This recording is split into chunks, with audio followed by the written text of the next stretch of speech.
Saudara, Anda kembali di Rumah Pemilu, hanya di TV Independen Terpercaya. Kita lanjutkan sejumlah informasi sebelum nanti kita akan berbincang di program Rumah Pemilu. Yang pertama, ini terkait dengan Presiden Jokowi yang menjawab tudingan terkait dengan upaya politik dinasti pada Pilpres 2024. Hal ini menyusul restu Jokowi terhadap putra sulungnya Gibran Rakabuming Raka untuk menjadi cawapres pendamping Prabowo Subianto.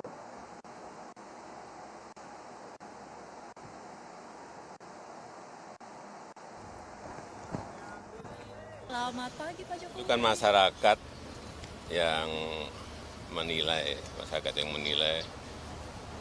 dan dalam pemilihan pun baik itu di pilkada, di pilihan wali kota, pilihan bupati, pilihan gubernur, pilihan presiden, itu semuanya yang memilih itu rakyat, yang menentukan itu rakyat, yang mencoblos itu juga rakyat. Bukan kita, bukan elit, bukan partai. Sebagai bakal cawapres, itulah demokrasi. Sebagai bagian dari proses demokrasi.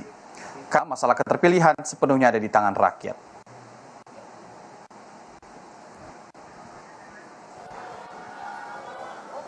Berikutnya, saudara, bakal capres Prabowo Subianto juga menjawab dinasti politik yang ditujukan pada Presiden Jokowi usai Gibran diusung menjadi bakal pres.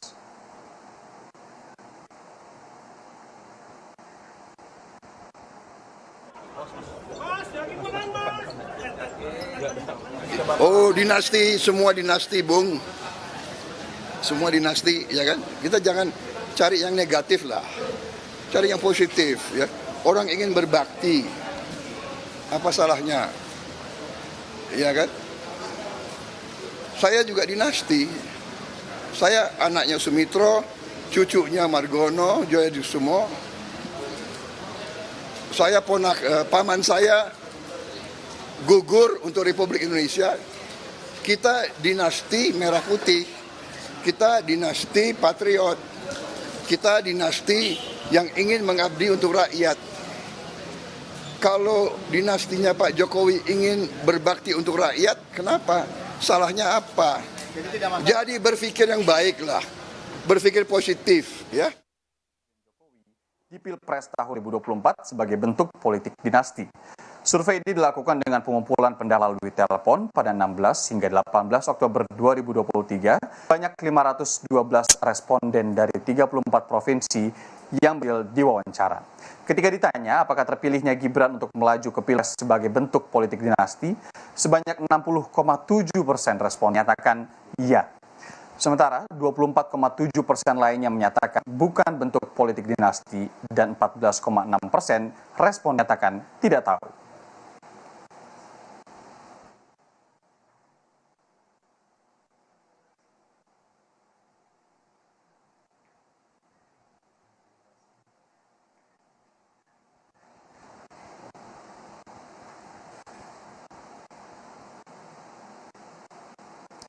Kita akan langsung berbincang, saudara, sore hari ini bersama Wakil Ketua Umum Partai Amanat Nasional, Viva Yoga Mauladi, dan juga Guru Besar atau Profesor Lely Aryani yang sudah hadir di studio Media Kompas TV sebagai pakar komunikasi politik Universitas Nasional.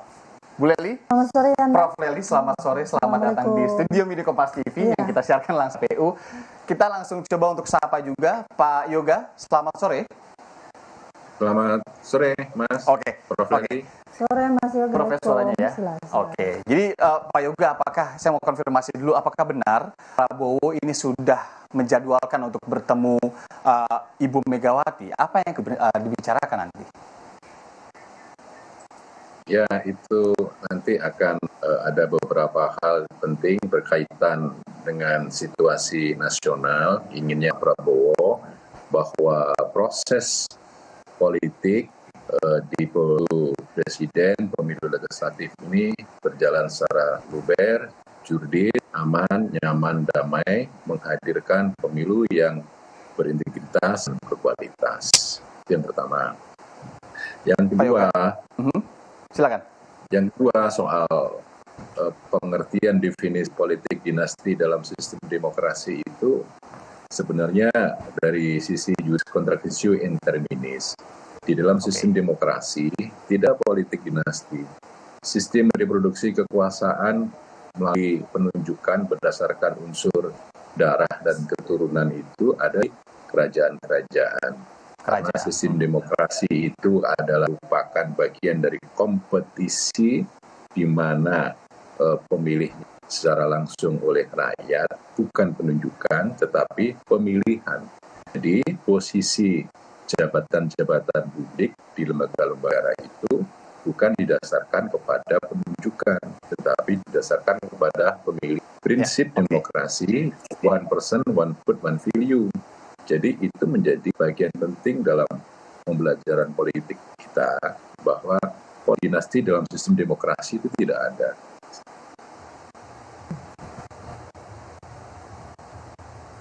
Pak Yoga, oke. Tadi kami cukup menangkap sebenarnya apa yang disampaikan Pak Yoga, karena tadi juga disebutkan bahwa DIN lebih lekat dengan kerajaan, sementara di sini one man one vote lah istilahnya ya, Prof. Lely. Konsep politik dinasti itu menjadi gugur dengan segala konteks yang harus kita padatkan dalam pembicaraan. Bagaimana kemudian dari komunikasi politik menilai dinasti politik yang isunya saat ini berkembang, lebih konotasinya ke negatif atau positif? Ya, pertama itu yang Mas Yoga katakan secara teoritis. Teoritisnya memang yang dinamakan politik dinasti itu kan kekuasaan itu diwariskan secara langsung. Misalnya Yanda adalah raja, maka nanti akan jadi raja. Yoga raja, maka anaknya Mas Yoga juga akan jadi seperti kerajaan di Inggris dan sebagainya gitu. Tapi kalau kita lihat dari Litbang Kompas terbaru itu ya 60,7 60,7 menganggap ini ada dinasti.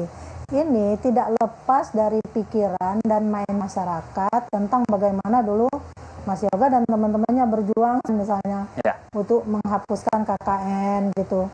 Dulu kan waktu Pak Harto, Mbak Tutut di menteri. Itu salah satu pemicunya, Ibu. Mungkin ya, jadi kemudian kita ribut soal ada Gubernur Banten waktu itu Atut ya, yang juga kemudian adiknya, keponakannya bertarung juga di pilkada. Lalu kemudian semuanya melalui proses demokrasi. Jadi ibaratnya ini melegalkan secara politik dinasti yang hukum dibenarkan gitu. Nah, intinya persoalan semacam ini kalau kita melihat gambaran dari respondennya Litbang Kompas, masyarakat menganggap ini politik dinasti, di sana dengan kondisi yang ada dengan konotasi yang negatif. Sebab menurut saya justru ini lebih dekat dengan istilahnya dalam teori komunikasi politik, komoditas partisisme politik. Jadi jadi komoditisme politik. Jadi seperti ada pemujaan yang salah terhadap yang dilakukan oleh partai politik terhadap industri budaya politik yang sudah ada. Jadi relasi orang-orang yang kemudian mau didudukkan dalam kekuasaan tertentu itu dianggapnya bukan manusiawi, tapi dianggap sebagai benda yang bisa dibeli, dipinjam, ditakar dan sebagainya. Kan pertanyaannya juga ini kebetulan mungkin Mas Yoga kan bukan partai utama Gerindra misalnya kan. Kalau Gerindra udah kulonuwu, tadi katanya Gerindra mau akan ketemu tapi sama Bu Mega. Tapi sebelum, biar bagaimanapun kalau PAN punya kader, Golkar punya kader, kalau ada aja pasti seneng ya. Tapi mungkin ada kulonuan politik. Berarti kan kadernya dilirik, potensial, dan ini memungkinkan suatu partai pun menganggap partai kader itu memang berhasil mengkaderkan kader-kadernya. Soal kader ini menarik Pak Yoga, karena beberapa isu belakangan ini jadi juga seperti melahirkan isu-isu krisis kader begitu ya kalau dari koalisi ini. Kenapa? Karena kita tahu beberapa waktu kebelakangan kalau melihat survei memang tidak semuanya harus jelas. Tapi ada beberapa nama, salah satunya dari Golkar misalkan yang sempat berhembus Kamil misalkan, kemudian dari PAN kita sudah tahu dari Erick Thohir.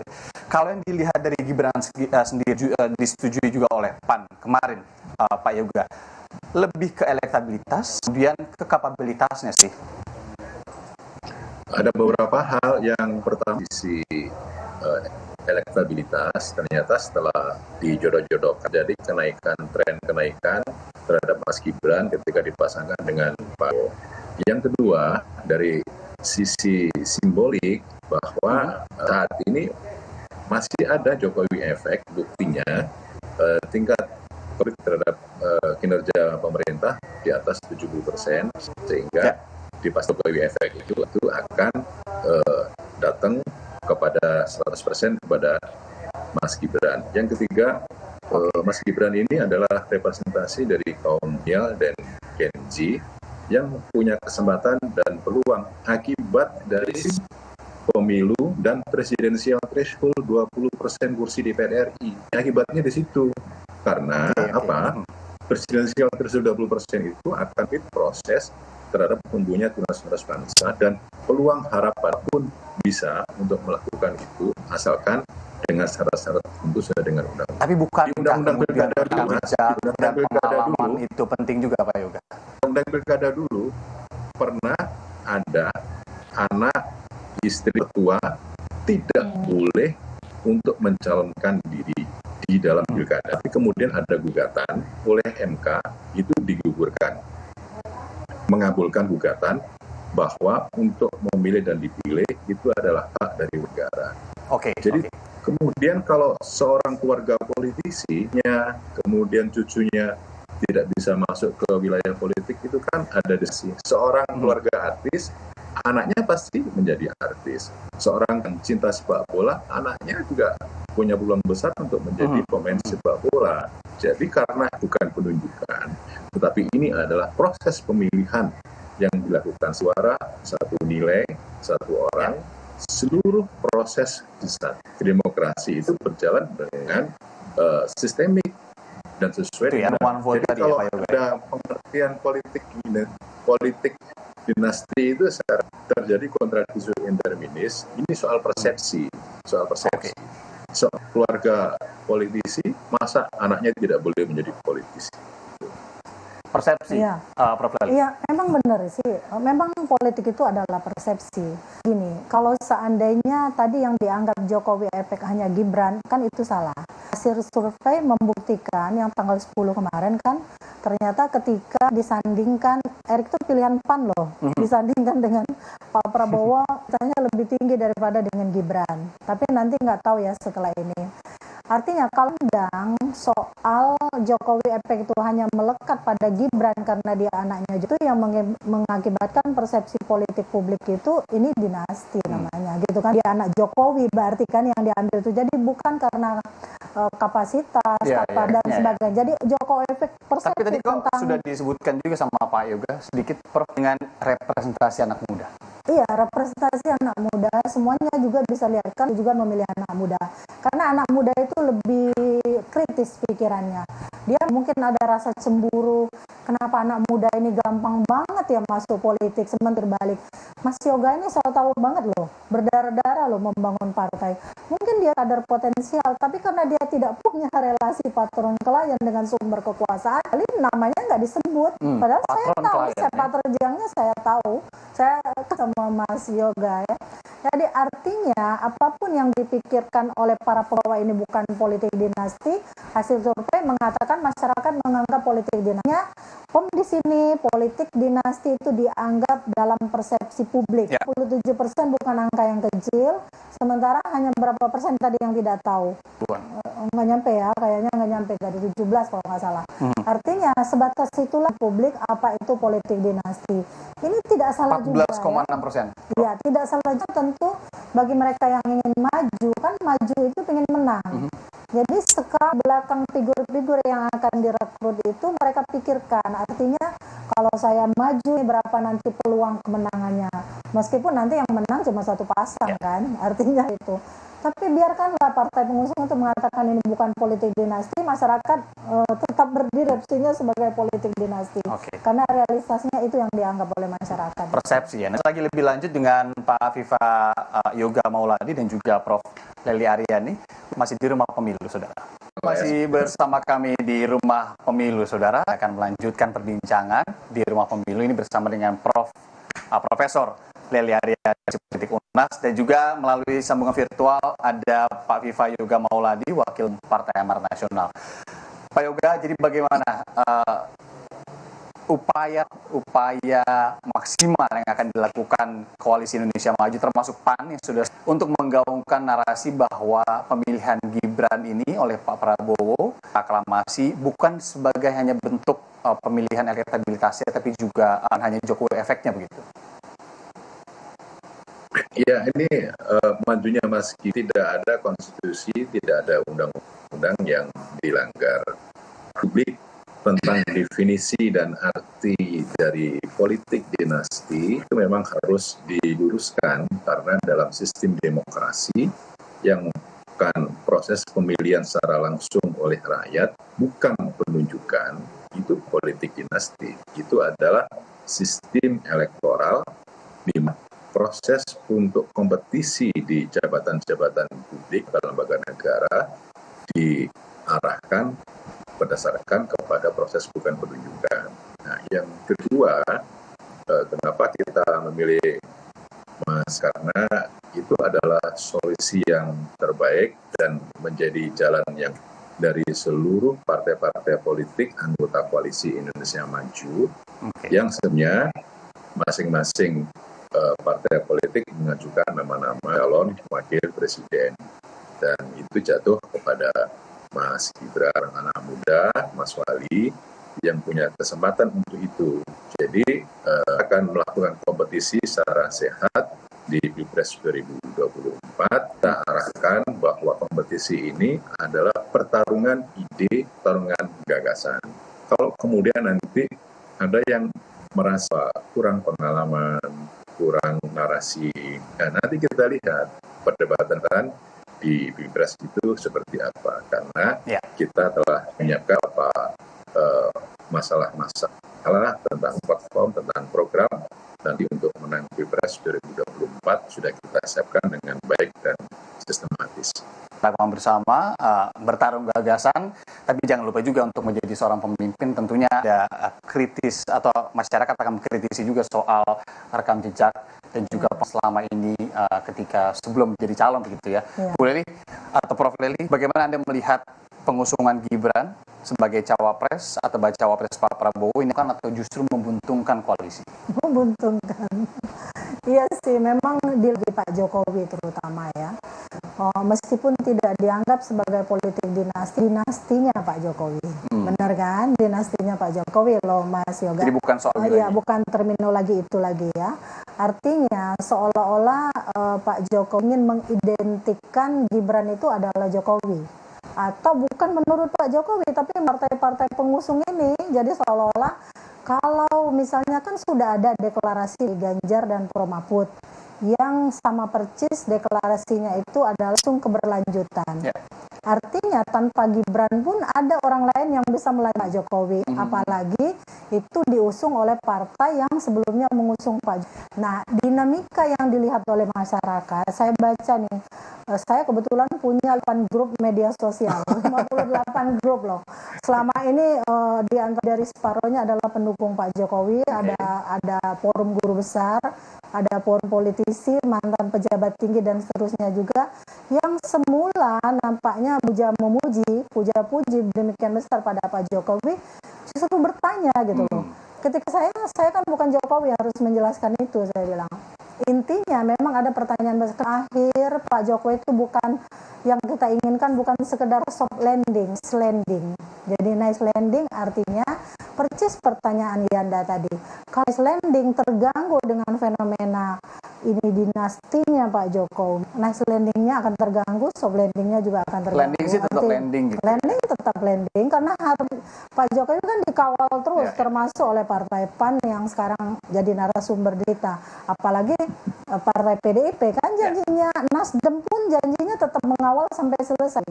Nah, tapi dinamika yang berkembang pasca misalnya orang jadi untuk mengakomodasi anak muda semata, tapi mengakomodasi Pak Jokowi. Itu ada di perbincangan-perbincangan. Banyak banget di media sosial. Jadi sampai saya selama ini. Artinya perbincangan yang saya coba luruskan untuk mencoba pun akhirnya saya juga nggak ketemu nih pakai teori apa ya untuk menjelaskan kepada publik. Apakah ya. Isu Karena, MK di situ? Iya, Jadi terlalu Mahkamah Keluarga katanya. kalau tujuan dari Gibran, nanti kan 2024 nih akan banyak anak-anak muda yang terpilih menjadi anggota DPR, termasuk Mas Yoga atau misalnya yang lain-lain juga. Mari silakan, kita akan memberi peluang pada anak muda yang berumur 25 tahun bisa presiden atau presiden misalnya gitu. Berarti ketahuan kepentingannya untuk anak muda seluruh kan gitu. Ini memang semata-mata tujuannya untuk mengakomodasi dinastinya. Jadi sebenarnya bisa kita bolak-balik, kata masyarakat ini politik dinasti. Oke lah, nggak di pengusung kita katakan itu Gibran itu dinastinya Pak Jokowi. Ya, jadi Pak Jokowi segi membangun cangkang-cangkang dinasti yang ujung-ujungnya dianggap oleh masyarakat dinasti. Justru dilematis itu sebenarnya kalau dilihat dari komunikasi politik ada di diri tadi. Iya, Prof, jadi terima kasih sekali. Ya, tentu ini sama-sama. seru banget kalau ngobrol Lely terkait dengan politik dan komunikasi politik, tapi durasi juga kita membatasi. Terima kasih sekali lagi Prof. Sama-sama Lely Anda, Arianda, sukses. pakar komunikasi politik Universitas Nasional, kemudian ada Pak Viva Yoga, Wakil Ketua Umum Partai Amarat Nasional. Terima kasih Pak Yoga, sehat selalu.